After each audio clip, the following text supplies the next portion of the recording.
Hello everyone and welcome to the not finale of Pokemon Black. We have a few post-game things to do, but this is the end of the main story, so off we go to go fight N, so. Woo. Well, this is the kind of the subversion that they're going for is that, instead of fighting the champion here at the end of the Elite Four, N has already beaten the champion by this point, so you fight him instead. Which would be a neat subversion if you didn't know already by this point that N was planning on fighting the champion to be the Pokemon League champion at this point. Yep. Which I don't really get how this makes you king of Unova, because I don't think being the Pokemon champion should give you any inherent political power. That's like saying that, A-Rod should be president of the United States because he hit so many home runs. It's like, yeah, Chief, I'm not sure about that. The tax mandates are mandatory. Tom Brady said so.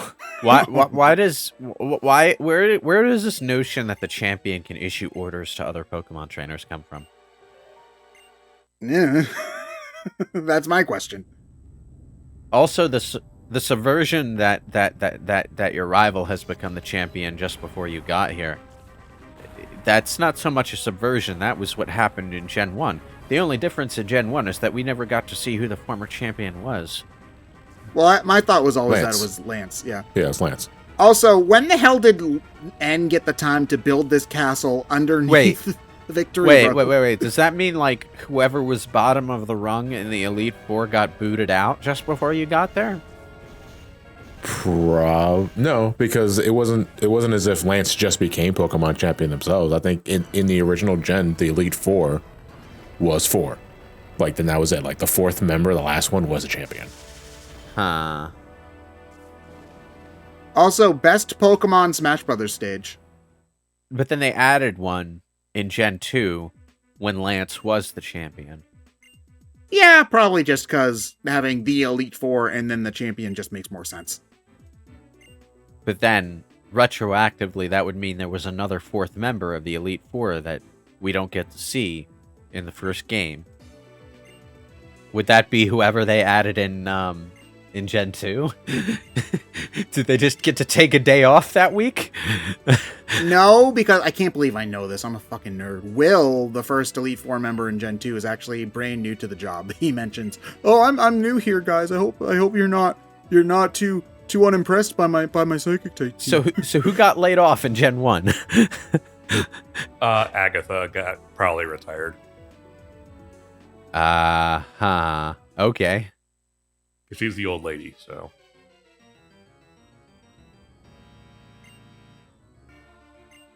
Look at these creepy old men who are not going to fight because we need to have the gym leaders do something, apparently. I forget, like, aren't these the guys that we, like, round up in postgame?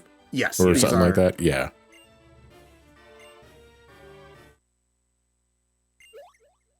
What? Oh.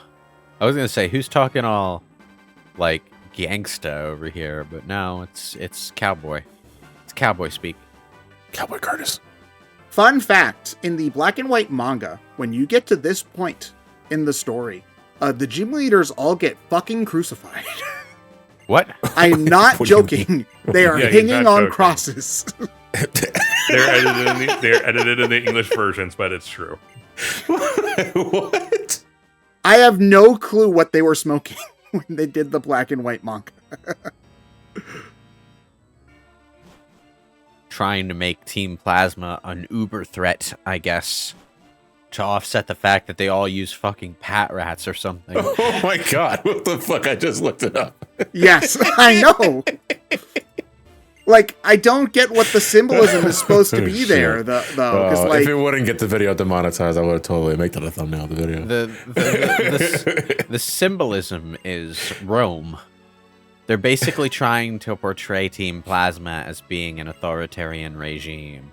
yes, but you can't, unfortunately, distance the symbolism of somebody being crucified with Christianity. Sure you can. You just have to make it clear that it's the Romans that you're doing. Which they don't, because this is much more like medieval England themed than Roman. Yeah, they kind of like fumbled the ball there. But crucifying people is something. Oh, I just brought Fallout up last part. Crucifying people is something that Caesar's Legion does in Fallout New Vegas. It's brutal. It's and it's obvious that they're emulating the Romans. So you don't really think this is Christian symbolism. You think, oh, yeah, Rome really was that terrible. Why are these people trying to mimic them? I still, they probably is still some Christian symbolism going on there again, because Lewis, I guarantee you the cross, Jesus on the cross is one of the most recognizable symbols in the history of the goddamn planet. You cannot divorce it from that context. No, because like your introduction to Caesar's Legion is assuming you're going through the world in the intended order, which you may not be, but like the enemy strength in certain areas heavily encourages you to let yourself be funneled in that direction. There's a town that just gets fucking destroyed by Caesar's Legion. And what they do is they run this lottery, right? Where the winner of the lottery gets to walk free. And the rest, depending on depending on how well they won, might wind up just getting their kneecaps smashed. And then being allowed to hobble away. The losers got crucified in the town square. All of this as a statement by Caesar's Legion against the corrupt nature of this casino town. Caesar's Legion is a tyrannical slaver sort of regime that's trying to bring the wasteland in that area of the world together under a strong ruler. So they're emulating Rome because the leader thinks that Rome was a really successful empire and probably had the best philosophy for the wasteland. The fact that Rome eventually fell apart seems to have escaped him, but whatever.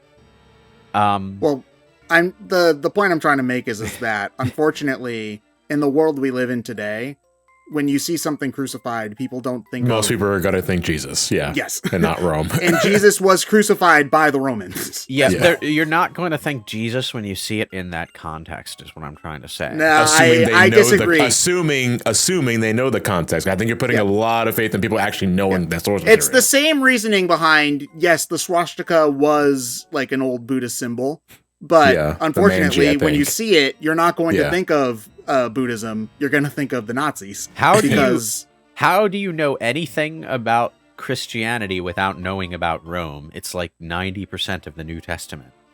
No, 90%. Listen, 90% of the New Testament is Jesus going places and telling stories in Rome. No, not in Rome. He's in frickin' Israel, which was in the Middle East, which was ruled by the Romans at the time. Yes, but the Romans were a pretty distant faction. Like, that's part of the reason why. Oh God, what's the hell is his name?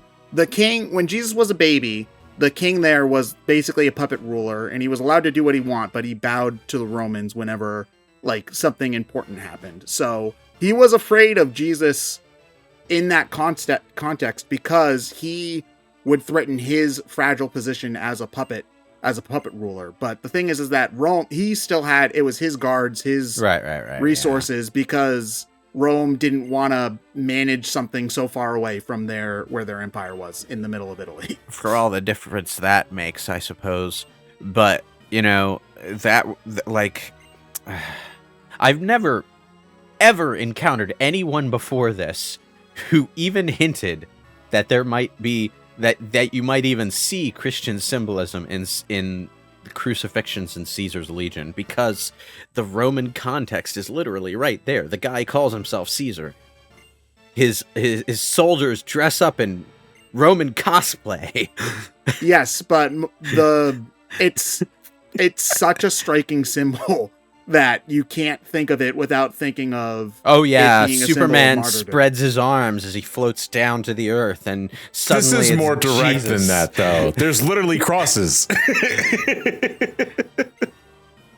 which are a Roman invention. Come on. Yes, Listen, but you've done the research. That's great. Most don't. I didn't do the research. I barely paid attention in history class, and I know this shit. Come on. All right. Well, whatever. So we're switching to dual screens because cutscene time. No, I want to talk about Jesus. It's time to fight the final boss. Except not really the final boss. What generation was it? The third generation where the legendary Pokemon had to be story specific? Yes, Gen 3 is the first game to do that. Gen 1 and 2, you can go through the entire games without encountering a... Okay, not strictly 2. In Gen 2, you do have to go into the tower to awaken the roaming legendaries. Before But you can Morty never will go encounter into- them if you don't Yeah. want to. You Yeah. never have to fight or catch any of them. I think Which is even in good, Crystal, because you're you don't never have going do to. that. Oh, yeah, God, it sucks. Gen 3 is the one where the legendary, especially the cover legendaries, start being important. This is actually a change that they did in Heart Gold and Soul Silver as well, where you didn't have to find Lugia or Ho-Oh in Gold and Silver, but you do in Heart Gold and Soul Silver. Okay. And at this point, what? The other legendary just shows up to help you fight? So, Pretty like, much, the yeah. backstory about this is, like, there used to be two kings, and they were fighting over truth versus ideals, is, like, the thing that they're going into. This is another part where I feel like the game's writing gets a little bit clunky, because I don't necessarily feel like truth versus ideals are inherently at war concepts. Like, they're very clearly going for, like, a yin-yang kind of thing here. Even the third version of these guys, Kyrium, is based on a concept that's the absence of either yin or yang. I forget the name of it. though. There is one thing that I wanna say about the idea of truth versus ideals as a theme, and this game does not handle this with any kind of nuance. So this is mostly just real world philosophy, I guess, that I'm talking about. There are plenty, like an obnoxious number, really, of idealists in the real world who are so stuck on their ideal that what they end up doing is ignoring any evidence that even slightly deters what they think about the world. And the result is they kind of just wind up Oh, that was anticlimactic. Wow. they kind of just wind up you quickballed it. Okay. They kind of just wind up trying to crowbar the world into the way they think it should be, as opposed to trying to make their ideals work in the world as it is, which requires a lot more subtlety and cleverness than just forcing it. I think that's what they were, like, aiming at, but the writing or translation or something didn't really get it, because the idea of idealism versus realism, versus wanting to make a better world versus dealing with the world the way it is, like, that is actually an interesting philosophical debate. But the way that they see it, where I'm going to fight for truth and you're going to fight for your ideals, is just like, you can fight for a world where things are true and, like, not lies, versus, I'm going to fight for a world where I can stand up to my ideals. These ideals never really, like, what are your ideals? Do you believe in a world where people don't have to, pay taxes? Is your ideal a world where everybody has food on the table? Like, you don't say what the truth or the ideal that you're fighting for is. You're just saying, I fight for truth and I fight for ideals. It's like, okay, Yeah. this sounds like an artificial intelligence wrote your story. Well, it's that kind of story writing that's definitely geared toward children, because children don't know most of the stuff about the way the world works that makes this concept such a difficult one for adults to grapple with. They mostly just think in terms of good things should happen, bad things shouldn't happen, you know? Yeah, this is it's just part of why this story is so close to being really, really good, and it's frustrating where it falls flat, because it skirts with the idea of so many interesting philosophical and moral dilemmas, and either doesn't want to or isn't capable of actually diving into them, which is frustrating. Oh. That was close. It's also nice that they actually let you use the Where's your legendary quick ball in this now? fight if you want to. I usually don't, because I worked hard for my team and they're gonna win for me. But unsurprisingly, the covered legendary is very strong. Who would have thought? I like how the way Reshiran's sprite is positioned, the dragon breath just looks like, I don't know, fiery piss. Why? Why did you do that? Just put the fire breath closer to the top. It's not hard. We were talking earlier about how a Pokemon team had more ambition in their design back then, but they still did some lazy corner cutting in places. Yeah, it's more in just where the stuff lined up. It's more a matter of... It definitely feels like, especially in the animation department, later games feel definitely very corner cutty. Yeah. The fact that the Pokemon are moving at all in this generation was considered impressive, because in earlier generations they were either completely static or maybe had a 2-frame animation when they were called out. So the fact that they were moving around at all in this generation was cool. You know what that animation made me think of? Zork Necrophades from Yu-Gi-Oh! Which one was he? The demon antagonist of the final arc. Oh, giant dragon dude with the dragon dick. Oh, Yeah. that guy. That was probably a pain in the ass for the censors in the Western release. They kind of just had to make his entire front a massive amorphous blob of black fog.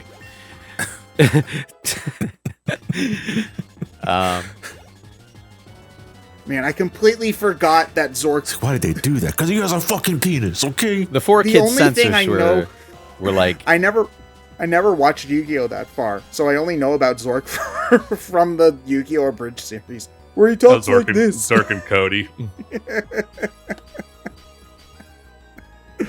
Oh, God. Zork Necrophades was like a Shin Megami Tensei demon. It was great. He is a Shin Megami Tensei. The giant penis iconography, definitely a Shin Megami Tensei demon. But the four kid censors were on their A game during that entire arc. Not only did they turn a gun into the fakest, most cheesy sounding slingshot ever seen on television, they also had to deal with Zork Necrophades. And, Listen, Zork at the very least is something that I understand them needing to censor. That is just a giant dragon schlong. I can understand why some people would be upset at seeing a giant dragon schlong on 4Kids TV, at 9 o'clock in the morning. Having to put hot sauce labels on the booze and make the characters think that they are acting weird because they're drinking hot sauce is a little bit less necessary to censor, in my opinion. But it's also a very strange censorship, because who drinks hot sauce straight out of the bottle? Why would anyone do that? I know, right? Yeah, unrelated. I'm going to get some milk. Oh, you gonna be back soon, John? Right? I'm already gone. I like how N, in his epic final battle with his legendary Pokemon and stuff, decides to bring along the ice cream double cone. It's a good Pokemon. That's why he does it. I will say this is a minor thing. I wish that he saved the legend for last, because that's the most dramatic thing to end the fight on. Yeah, I think it's because when you catch a legendary, it defaults to your first slot. So they wanted to make sure you had the legendary encounter with the legendary on your team. So it makes sense for sure. This is something in a remake where they could just say, if you want to put Reshiram on your team, you can then move it to wherever it belongs, and then they start the fight and he'll throw out something else. I suppose in the cutscene, Zekrom/Reshiram is also already out, so it makes sense framing-wise why he would use it first, but in terms of like it being the most satisfying fight, it makes the most sense that his most powerful Pokemon will be last now, in the lineup. Correct me if I'm wrong, but would you be able to fail at catching Reshiram? No, actually, they do have a failsafe for this. If you run out of Pokeballs or die, N will give you more Pokeballs. And Reshiram and Zekrom's catch rate is surprisingly high for this point of the game. It's not like easy. It's like something like 45 or 70. But can you like knock out Reshiram? Yeah, Yes, if you do the fight, you get blackout. It blacks out, and then N says, "Fight him again," and then you fight him again. I suppose you could level grind that way if you wanted to. If he gives XP, they might not have him give XP at that point. But yeah, no, you 100% need to catch the legend in order to continue with the story. Now, I do like the idea that you need to accept different ideas. It's just like, this is a very simplistic presentation of that notion. Simplistic to the point where it's to the message's detriment, I think. Yeah, that's the biggest issue. Also, ending the game with having Ghetsis basically just take over and be like, no, I'm more evil than you. I'm going to win this fight now. We can't have this game end on a philosophical end. The issue with the message as presented here is that it doesn't really do anything to clarify that if you open your mind to different ideas, that doesn't necessarily mean agreeing with those ideas. It just means understanding them well enough to see what they're saying and, integrate what works and reject what doesn't, Oh boy, it's time for Dennis. This battle music's insane. I love this track so much. Whereas most people in the real world see an idea that they don't like and they see Ghetsis. And yes, it's Ghetsis. I realize that we've been mispronouncing that the whole time. It is part 28, and I wonder how many parts people kept correcting us in. Listen, when you hear the music, they aren't chanting Ghetsis. They're chanting Dennis. I'm sorry. I don't know if it's the bit crunch on the DS speakers or what, but it is just a whole bunch of banging drums and then the Latin choir coming out of the floor to shout Dennis. Also, this boss fight, fucking ow. Like, this is one of the most obnoxious final bosses in the franchise, I think. Which is surprising considering he's a fairly low level compared to some of the other ones. Yeah, I was going to ask, obnoxious how? The Pokemon are just really hard. Like, he's got really good coverage and strong-ass Pokemon. This guy opened up with a poison Pokemon. Isn't this what I was saying that the Violet and Scarlet champion should have done in the first place? Yeah, the Cofagrigus he has, I believe, also has the ability where if you hit it with a contact move, it will overwrite your ability with his ability, yes. Which is a big problem. And this Bofalant hits like a truck, too. And has decent defense as well. It's one of the more challenging end fights, in my opinion. You know those fields in Scarlet and Violet where you just get dog-piled by Tauros over and over? Those would have been way funnier with this guy. Isn't, one of the Tauros out of most of them also, randomly a different type than all the other ones? It depends on the braid of its tail, I believe. Okay, I never would have noticed that. Those Tauros are so dedicated to charging you down in the open world, though, that they will constantly charge you down if you're, at the edge of a Pokemon Center, but then they'll fade out before they have a chance to trigger a battle. Oh, wait, hold on. I remember the one you're talking about. That place blue.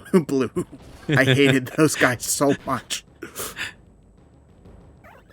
course, I realize why they use Tauros and not Bofalant, because I'm pretty sure these are bison, which are an American thing, and Taros bulls are more of a Spain thing. Yeah, no, the bull definitely has more of a Spanish kind of vibe going on for sure. Did we have bison burgers when we were at Macon one of those times? Yeah. Ted's Montana Grill. Yeah. We went not to sponsored, not by me, the way. I just, not me. we went to not sponsored, by the way. Just a fan. We went to the Captain Planet restaurant, yeah, and it's like it's freaking bison burgers, and I'm like, yeah, this tastes good, but the bun is so soggy. If we were ecologically responsible, we probably would be in the United States, like having bison instead of beef for most of the meat that we were eating, and like bison dairy as well, instead of putting in an invasive species of cow. But that's neither here nor there. Part of it, I think, the only like real thing that makes it any kind of responsible to go bison rather than beef is probably just the way the beef industry works in this country, as opposed to a niche meat industry that doesn't have the same sort of mass production industrialization. It also results in companies making bees that turn you into a zombie. Yeah. But my point is, the only thing that makes bison a better industry to support is the fact that it's smaller.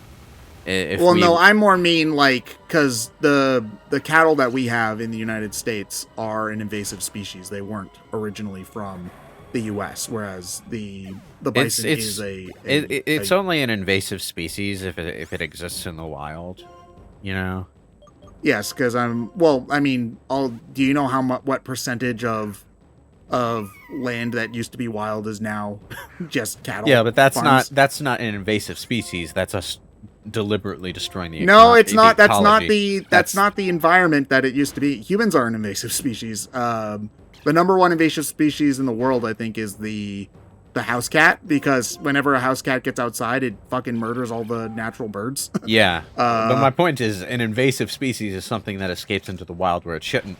Whereas us destroying the ecology is just us destroying the ecology. There's no two ways about that. So what you're saying I would that guarantee you that there are wild. Also, we're not invasive species. We were always here. We just got worse over time. I don't know. We're not currently living in Africa, where we originally were from. So we aren't, but people are in Africa. Yeah, well, Africans aren't an invasive species.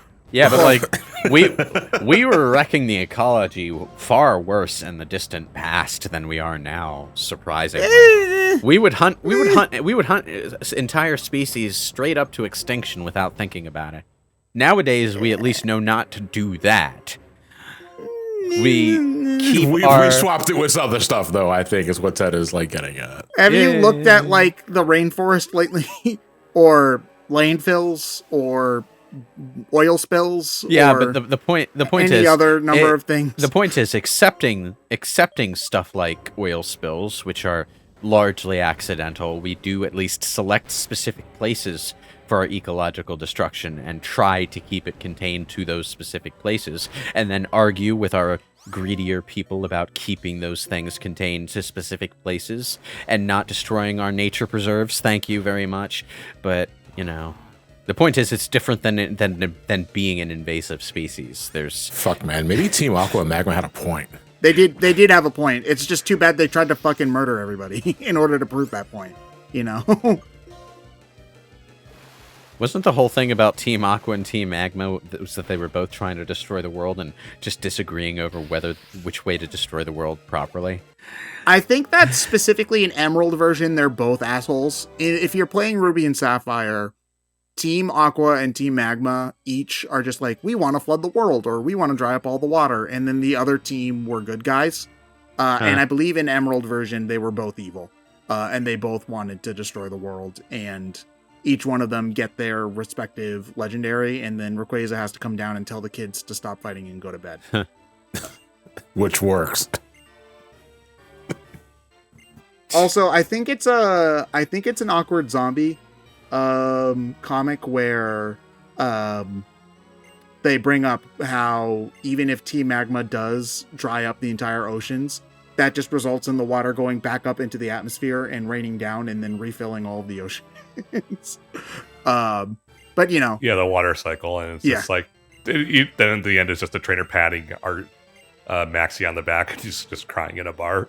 There was also the other one where because they made the sun so much hotter, it then melted the ice caps, which flooded the oceans even more. And then you just see Archie on a Sharpedo going, woo! Yeah, we stopped Dennis, and we're going to have a heart-to-heart with N before the credits roll, so... Now, what I was trying to get at before, though, when talking about the... how thin this message is in its presentation, there are a lot of people in the real world who seem to think that if you try to understand both sides of an argument, you are being a centrist by default. And especially nowadays, any notion of being a centrist is understandably and probably correctly rejected. But you don't have to be a centrist to exercise your critical thinking skills and not fly off the handle at the slightest provocation. Honestly, it's better there's not still to... merit. Yeah, there's merit in having some personal responsibility and doing your own fucking research. Yes. Honestly, like, even still, like, even if you are still set in your opinion, it still benefits you to understand the other opinion because, like, you still, like, you know your enemy, I guess is the best way to put that. Like, just living in your own little bubble, your own little Twitter echo chamber, is not... I love this credits theme so goddamn... Oh, man. Best soundtrack in the series. I love this. That's a segue. Anyway, I was like, listen, so the moral of the story is always say, like, oh, this music fucks! Dude, this... It does, though. This is, like... This credits theme, I just... Everything about this game's soundtrack just gives me the good feeling. Like, it knows the beats it's trying to go for. Like, in general, Black and White has a much kind of darker tone than any of the games before it, minus Coliseum, which doesn't count because that game sucks. And the music reflects that, where the credits themes for pretty much all of the other Pokemon games are all very, like, bouncy, happy, yay, you did it kind of tunes, whereas this is like a hard rock, orchestral prog rock kind of thing going on, which is still triumphant, but definitely matches the, you know, dramatic scene that just happened much better than, like, I'm thinking of, like, I love the Gen 2 credits theme too, but the kind of, like, bouncy mood that was going for would not fit here nearly as well as this does. I love this game's soundtrack.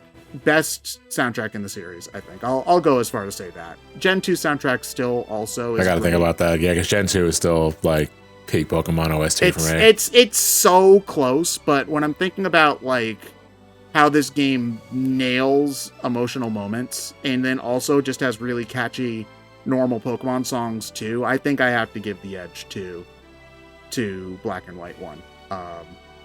Just, like, by the tiniest hair. I like how... Yes, that is indeed... So, like, what is the POV? You're a gnat flying around the Legendary's eye and, like, fuck, get away from me. Nah, you see, Pokemon Black and White secretly has a tie-in with Mr. Mosquito. So... Mr. Mosquito's not real. Is there a mosquito Pokemon? Like, by this point, probably, right? I can't think of one, but maybe. Is Masquerain supposed to be a mosquito? No, it's like some sort of weird... Water flea, yeah. Yeah, kind of deal.